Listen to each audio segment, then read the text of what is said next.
Pernahkah kamu merasa lelah, padahal tidak sedang melakukan apa-apa? Tidak ada masalah besar, tidak ada ancaman nyata. Hidup terlihat baik-baik saja dari luar, tapi di dalam kepala rasanya seperti ada sesuatu yang tidak pernah berhenti berbicara. Pikiran berlari tanpa diminta, mengingat hal-hal yang sudah lewat, membayangkan hal-hal yang belum tentu terjadi, mengkritik, menghakimi, membandingkan, menakut-nakuti. Dan tanpa kita sadari, kelelahan itu bukan datang dari hidup, melainkan dari pikiran yang tak pernah diberi jeda. Buku Don't Believe Everything You Think, karya Joseph Nguyen, lahir dari satu pengamatan sederhana namun mengguncang, bahwa sebagian besar penderitaan manusia tidak berasal dari dunia luar, melainkan dari cara kita mempercayai setiap pikiran yang muncul di kepala. Buku ini tidak menawarkan afirmasi positif, tidak mengajarkan cara berpikir lebih baik. Justru sebaliknya, ia mengajak kita mempertanyakan sesuatu yang selama ini dianggap mutlak. Apakah semua pikiranmu benar? Dan apakah kamu benar-benar harus mempercayainya? Joseph tidak menulis dari ruang teori atau akademik. Ia menulis sebagai seseorang yang pernah mencoba hampir segalanya. Buku pengembangan diri, terapi, disiplin keras, rutinitas ekstrim, meditasi, pencarian spiritual. Namun tetap merasa gelisah, berat, dan terperangkap. Sampai akhirnya ia menyadari satu hal yang sangat sunyi dan sangat membebaskan, bahwa pikiran bukanlah kebenaran, dan kita tidak pernah diwajibkan untuk hidup di dalamnya. Dalam hidup, kita sering diajarkan untuk mengatasi penderitaan dengan cara memperbaiki keadaan. Jika sedih, cari solusi. Jika cemas, cari kepastian. Jika marah, cari penyebabnya. Seolah-olah penderitaan selalu datang dari luar. Namun Joseph Nguyen mengajak kita berhenti sejenak dan melihat lebih dalam, bukan pada peristiwa, melainkan pada pengalaman batin yang muncul setelahnya. Ia membedakan dua hal yang sering kita satukan, rasa sakit dan penderitaan. Rasa sakit adalah bagian dari hidup. Kehilangan, kegagalan, penolakan, perubahan, semuanya tak terhindarkan. Namun penderitaan adalah lapisan tambahan yang muncul setelah pikiran mulai bekerja. Dalam tradisi Buddhis, ada perumpamaan tentang dua anak panah. Anak panah pertama adalah peristiwa itu sendiri, menyakitkan tapi alami. Anak panah kedua adalah reaksi kita terhadap peristiwa itu, dan di sanalah penderitaan sesungguhnya terjadi. Joseph pernah berada di titik di mana ia mencoba menghentikan penderitaan dengan segala cara. Ia membaca puluhan buku, mengubah kebiasaan, mencari makna, mencari jawaban. Namun semakin ia mencari, semakin berat rasanya hidup. Ia merasa cemas hampir setiap hari, takut tanpa sebab jelas, marah pada hal-hal kecil, dan selalu merasa ada yang kurang meski hidup tampak normal. Sampai suatu saat, di titik kelelahan yang paling jujur, ia mulai bertanya, "Jika aku sudah mencoba begitu banyak cara, mengapa penderitaan itu tetap ada?" Dan dari pertanyaan itulah arah pencariannya berubah. Bukan lagi mencari cara mengubah hidup, melainkan memahami bagaimana pengalaman hidup itu sendiri diciptakan. Bayangkan dua orang duduk di kafe yang sama, meja yang sama, aroma kopi yang sama, suasana yang sama. Namun yang satu merasa damai, yang lain merasa tertekan dan tersesat. Apa bedanya? Bukan tempatnya, bukan situasinya, melainkan pikiran yang sedang mereka percayai. Joseph menjelaskan bahwa kita tidak hidup di dunia realitas, melainkan di dunia persepsi. Dunia yang dibentuk oleh makna yang kita berikan lewat pikiran. Satu peristiwa bisa melahirkan 1000 pengalaman berbeda, bukan karena peristiwanya berubah, melainkan karena pikiran setiap orang berbeda. Masalahnya, kita jarang menyadari hal ini. Kita mengira perasaan kita datang langsung dari kejadian, padahal sebenarnya perasaan itu muncul dari cara kita memikirkan kejadian tersebut. Kamu bisa duduk santai di rumah, namun merasa marah hanya dengan memikirkan pekerjaan. Tubuhmu ada di ruang tamu, tapi kesadaranmu terjebak di dalam pikiran, dan di sanalah penderitaan mulai terasa nyata. Joseph menegaskan satu hal penting.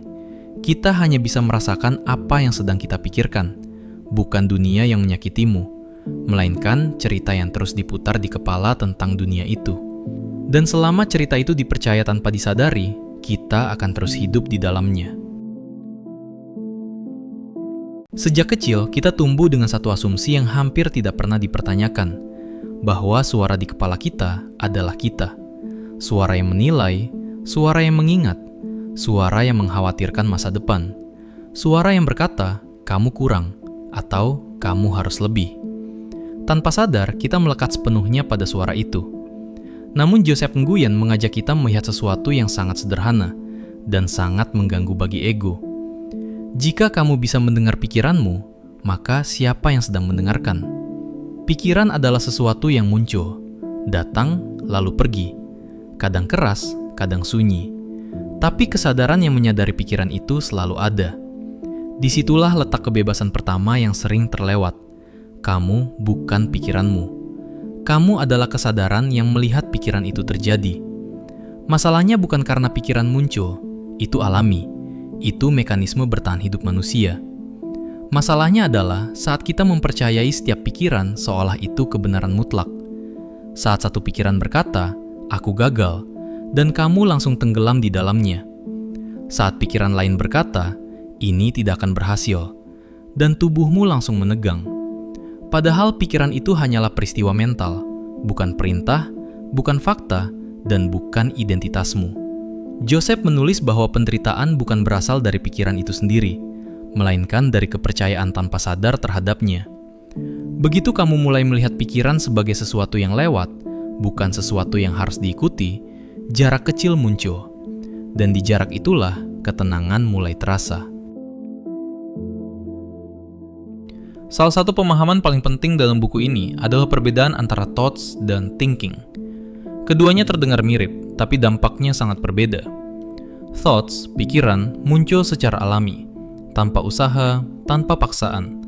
Kamu tidak menciptakan pikiran secara sadar, ia muncul begitu saja. Namun, thinking, berpikir, adalah saat kamu menggenggam pikiran itu, mengulanginya, menganalisisnya, memperdebatkannya, dan membangunnya menjadi cerita panjang. Dan disitulah penderitaan mulai terbentuk. Joseph memberi contoh sederhana. Ketika kamu ditanya, berapa penghasilan impianmu setahun? Jawaban akan muncul begitu saja di kepala.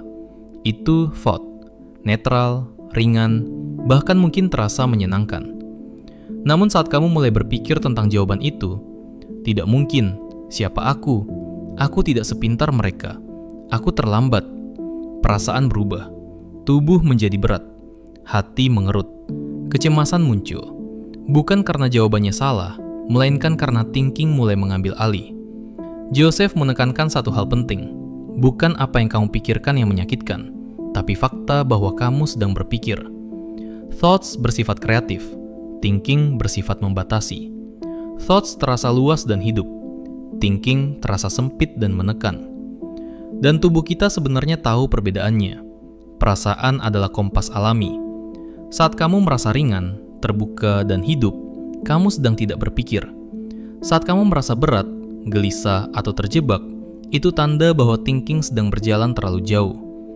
Bukan untuk dilawan, bukan untuk dihapus, cukup disadari. Banyak ajaran modern berkata, pikirkan hal positif agar hidupmu positif. Namun Joseph Nguyen justru menunjukkan paradoksnya. Jika kebahagiaan datang dari berpikir positif, maka orang yang paling banyak berpikir seharusnya paling bahagia. Faktanya justru sebaliknya. Semakin banyak berpikir, semakin besar kemungkinan kita tersesat. Joseph mengajak pembaca melakukan satu refleksi sederhana. Ingat momen paling bahagia dalam hidupmu. Saat cinta terasa penuh, saat damai begitu nyata. Apa yang terjadi di kepalamu saat itu? Kebanyakan orang menyadari satu hal mengejutkan. Tidak ada pikiran sama sekali. Atau jika ada, pikiran itu muncul setelah perasaan hadir, bukan penyebabnya. Artinya, kebahagiaan tidak dihasilkan oleh pikiran. Ia muncul saat pikiran mereda. Joseph menyebut ini sebagai keadaan alami manusia. Seperti bayi yang tertawa tanpa alasan. Seperti alam yang tidak perlu berpikir untuk menjadi indah. Cinta dan damai bukan sesuatu yang harus diciptakan. Mereka adalah keadaan default saat thinking berhenti mendominasi. Berpikir positif, tetaplah berpikir. Dan selama kita masih berusaha mengatur isi pikiran, kita tetap berada di dalam permainan yang sama. Buku ini tidak mengajakmu mengganti pikiran negatif dengan yang positif. Ia mengajakmu melihat pikiran itu dari kejauhan, dan dari jarak itu, kedamaian muncul dengan sendirinya. Pertanyaan yang hampir selalu muncul setelah menyadari bahwa berpikir adalah sumber penderitaan adalah, kalau begitu, bagaimana caranya berhenti berpikir? Ironisnya, pertanyaan ini sendiri sering lahir dari thinking. Karena selama ini kita terbiasa mengatasi masalah dengan usaha, kita mengira ketenangan juga harus diperjuangkan. Padahal, menurut Joseph Nguyen, ketenangan tidak pernah perlu diciptakan. Ia hanya perlu dibiarkan muncul. Berpikir tidak bisa dihentikan dengan kekuatan. Semakin dilawan, semakin menguat. Seperti pasir hisap. Semakin kamu berusaha keluar dengan panik, semakin kamu tenggelam. Joseph menggunakan analogi air keruh. Bayangkan kamu memegang semangkuk air berlumpur. Jika kamu mengaduknya, air akan semakin keruh. Jika kamu mencoba menyaringnya dengan tergesa-gesa, air tetap tidak jernih. Namun, jika kamu meletakkannya dan membiarkannya diam, lumpur akan mengendap dengan sendirinya. Air tidak perlu diperbaiki. Ia hanya perlu tidak diganggu. Begitu pula pikiran. Kejernihan bukan hasil dari usaha, melainkan hasil dari kehadiran tanpa campur tangan. Saat kamu menyadari, oh, aku sedang berpikir, dan tidak mengikutinya, pikiran mulai melambat. Bukan karena kamu menghentikannya, melainkan karena kamu tidak lagi memberinya energi. Kesadaran adalah cahaya, dan pikiran yang dilihat tanpa dihakimi, perlahan kehilangan cengkeramannya. Banyak orang takut bahwa tanpa berpikir, hidup akan berhenti. Takut menjadi pasif, takut kehilangan ambisi, takut tidak berkembang. Namun Joseph menunjukkan sesuatu yang justru berlawanan. Saat manusia berada di kondisi terbaiknya, saat fokus, kreatif, dan mengalir, pikiran justru hening. Atlet menyebutnya the zone, seniman menyebutnya flow, tradisi timur menyebutnya mushin, pikiran tanpa pikiran. Dalam keadaan ini, tindakan terjadi tanpa keraguan, tanpa analisis berlebihan, tanpa suara yang mempertanyakan setiap langkah. Dan anehnya, disitulah performa terbaik muncul. Joseph menegaskan, berhenti berpikir bukan berarti berhenti bertindak. Justru sebaliknya, tindakan menjadi lebih jernih, lebih tepat, dan lebih selaras. Keputusan tidak lagi lahir dari ketakutan, melainkan dari kejelasan. Tujuan tetap ada, impian tetap hidup. Namun kini, kamu tidak lagi mengejarnya dengan cemas, melainkan membiarkannya tumbuh dari keadaan batin yang tenang. Bukan hidup yang berubah, melainkan cara kamu mengalaminya. Pada akhirnya, buku Don't Believe Everything You Think tidak mengajarkan sesuatu yang baru. Ia justru mengingatkan sesuatu yang lama, yang sering tertutup oleh kebisingan pikiran. Bahwa di balik semua kecemasan, di balik semua cerita di kepala, selalu ada ruang yang sunyi. Ruang yang tidak panik, tidak terburu-buru, tidak menuntut apapun. Ruang itu tidak perlu dicapai, tidak perlu dipahami, tidak perlu dijelaskan. Ia hanya perlu disadari. Saat pikiran berhenti sejenak, bukan karena dipaksa, melainkan karena dilihat, kamu akan merasakan sesuatu yang sangat akrab.